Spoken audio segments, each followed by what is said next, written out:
Ben-Hur wasn't just William Wyler's most unlikely film.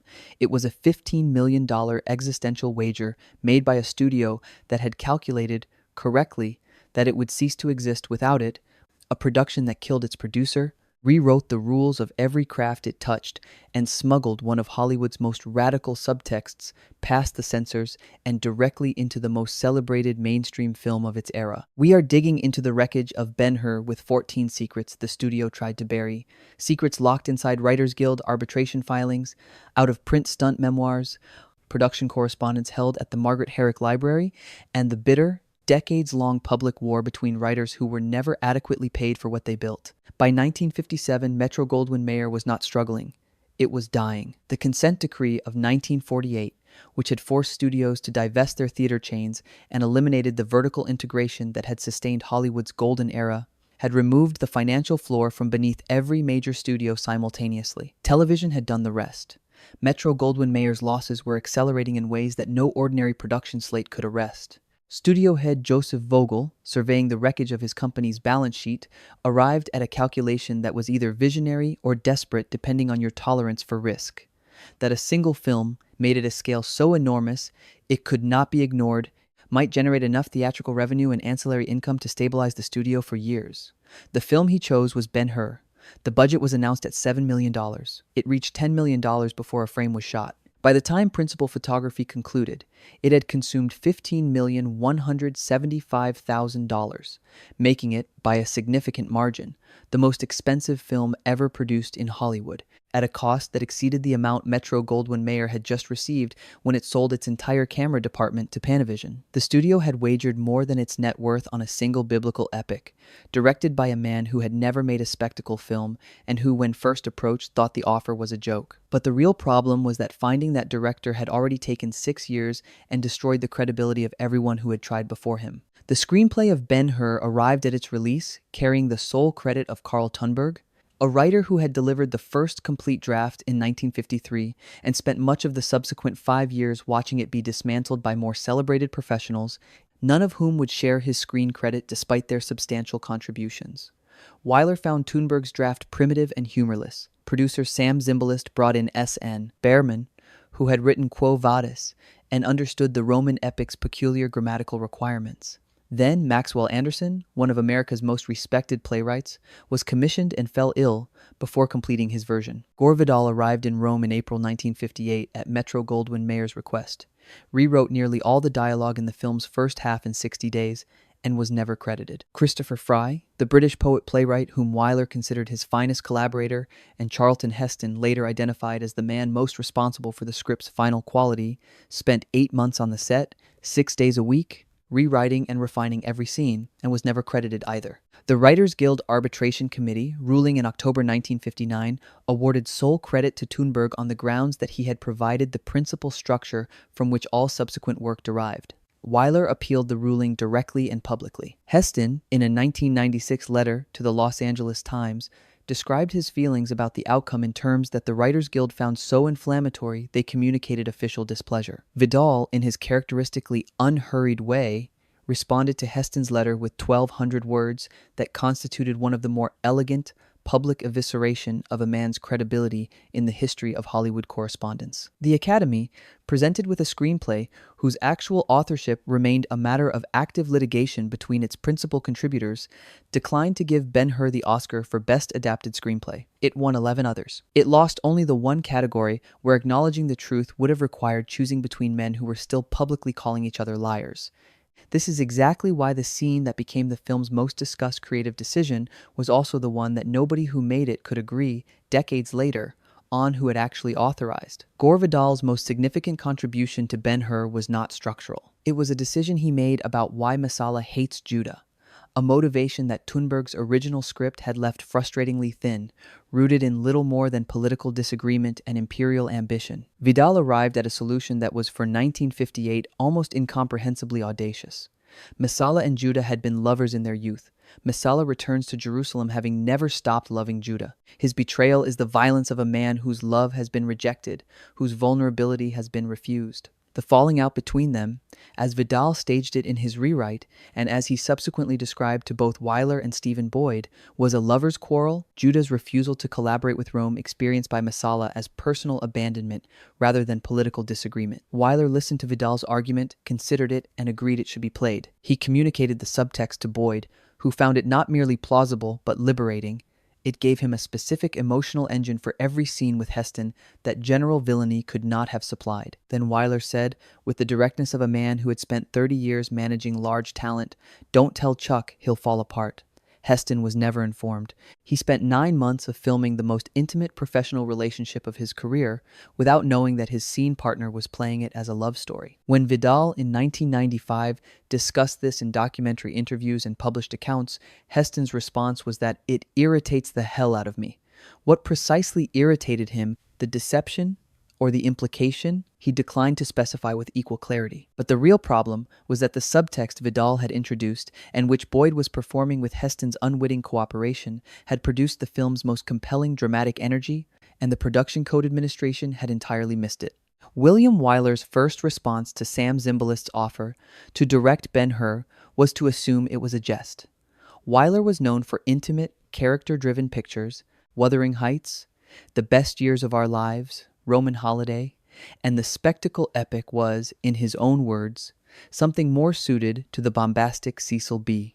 DeMille, for whom he had a well-documented personal contempt. What changed his mind was not the script, which he found elementary, but two things: a preliminary set of storyboards for the chariot race that demonstrated the visual ambitions of the production, and a contract offering $350,000 plus 8% of the gross box office, the largest salary a Hollywood director had ever been paid. He did not formally agree to direct until September 1957, 5 months after negotiations had begun. Charlton Heston was not Wyler's first choice as Ben-Hur. He was not on Wyler's list at all until producer Zimbalist essentially forced his consideration by noting that the studio needed a star whose physical authority could anchor a film of this size without the frame dissolving around him. Wyler remained unconvinced and unhappy with Heston's early rehearsal performances, forcing 16 retakes of the single line, "I'm a Jew," because he felt Heston was playing defiance when the scene required dignity. Kirk Douglas had already been approached for the role of Messala and refused, on the grounds that he would not play what he called a second-rate villain in someone else's film. Douglas then proceeded to make Spartacus. Richard Burton had been seriously considered for the title role during the production's 1955 development phase. The film that history regards as perfectly and inevitably cast was assembled from the available alternatives after the preferred options had declined. Sam Zimbalist was 54 years old and had been working 6-day weeks for 8 straight months when he collapsed of a heart attack on the Rome set on November 4th, 1958. He was carried to his villa, where he died. Production was 40 days from completion. The film whose success he had staked his professional reputation on, and whose existence had required 7 years of his life to bring to camera, was not yet finished. Zimbalist's widow accepted the Academy Award for Best Picture on his behalf in April 1960, making him the only producer in the history of the Academy Awards to win the top prize posthumously. His Oscar sits in a category entirely his own, the only Best Picture winner that its producer never knew had been made. This is exactly why the production that continued after his death, Wyler absorbing Zimbalist's producer duties while simultaneously directing, receiving an additional $100,000 from Metro-Goldwyn-Mayer for the combined responsibilities, operated with a quality of institutional grief that the finished film carries in every frame of its final act. The chariot arena constructed at Cinecittà Studios was, at 18 acres, the largest single film set in motion picture history to that date. Over 1,000 workers spent a year building it. 40,000 tons of white sand was imported from the beaches of the Mediterranean to fill the track. The arena could hold 10,000 people, and did.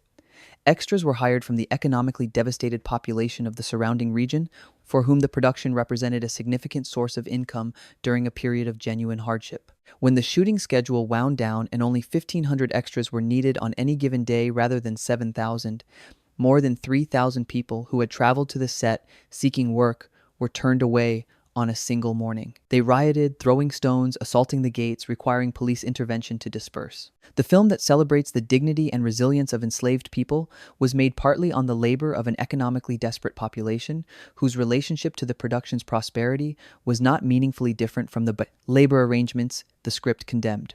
But the real problem was that the race staged inside this arena almost killed the man filming it before it could be completed. The chariot race sequence was not directed by William Wyler. This fact has been partially acknowledged and substantially under-examined in the 6 decades of discussion about Ben-Hur. The race was directed by Andrew Martin and Yakima Canutt, second-unit filmmakers whose contribution to the film's most celebrated 9 minutes was total and largely invisible to the audience. Martin and Canutt wrote 38 pages of script detailing every action, stunt, and camera angle for the sequence, filling a gap in Thunberg's original draft that had described the race in 3 words. The 65mm cameras were too large to position conventionally. It took 4 men with steel bars to move each one. The minimum focusing distance of the widescreen lenses was 50 feet, requiring a camera car to drive ahead of the chariots. But the horses accelerated faster than any car the production could find in Italy, and even the American replacement car they subsequently imported could barely maintain pace. Over the 5-week spread across 3 months of filming, approximately 263 feet of footage were shot for every foot that appeared in the final cut, one of the highest ratios in the history of film production. Sergio Leone, then a junior assistant director on the second unit, was responsible for retakes. The man who would later redefine the Western genre in homage to the conventions that Ben-Hur embodied spent his early career in a Panavision camera car chasing horses around an 18-acre sand track outside Rome. The Wyler, who received the Academy Award for Best Director, shot the pageantry sequence before the race, the crowd reactions, and the victory scenes. The race itself, the 9 minutes that made the film immortal, was built by men whose names appear in small print. The near-fatal accident during the chariot race is the most misrepresented moment in Ben-Hur's production history, consistently confused in popular accounts with the death and injury myths inherited from the 1925 silent version, where horses had genuinely been killed and at least one extra seriously injured. No one died on the 1959 production, but what happened to Joe Canutt, Yakima's son, brought in as Heston's stunt double for the sequence where Ben-Hur's chariot leaps the wreckage of a crashed competitor, was genuinely close to fatal. The stunt required Canutt to grip the underside of the chariot railing as his vehicle crested the ramp disguised as wreckage. He gripped the top instead. The chariot launched him upward and over the yoke. For a moment he was airborne above the horse team, which would have trampled and killed him had he fallen between them. His strength and reflexes hauled him back. He landed back in the chariot, incurring a minor chin cut. Yakima saw the footage. Andrew Martin wanted to keep it. Wyler, watching the dailies, agreed. What looked like the most dangerous moment in the race was the most dangerous moment in the race, and it was now on film. The camera had captured something real, and reality, in a film built on spectacle, was worth more than any planned stunt. The accident is in the final cut. It is the race's most visceral moment. It was never supposed to happen, and it is never coming out. William Wyler's hostility to the widescreen format forced on him by Metro-Goldwyn-Mayer's technical ambitions was not a minor professional preference. He documented it in language that survives in production records and interviews with a consistency that suggests genuine creative pain. The 65mm Panavision cameras were so large and heavy, they required their own transport logistics. The extreme aspect ratio, 2.76:1, wider than any mainstream production since employed, created compositional problems for a director whose entire visual vocabulary had been built around composition in depth. The arrangement of figures in 3-dimensional space, rack focusing between foreground and background, the use of architectural geometry to express psychological relationships. The widescreen format collapsed depth into width and left him in his own formulation with either too much empty space or too many people with nothing to do at the edges of his frame. Surtees and Wyler developed workarounds, filling one half of the frame with a foreground object while constructing a background action on the other half, then shifting focus between them, that are visible throughout the film as extraordinary compositional solutions to a problem Wyler had not wanted to solve.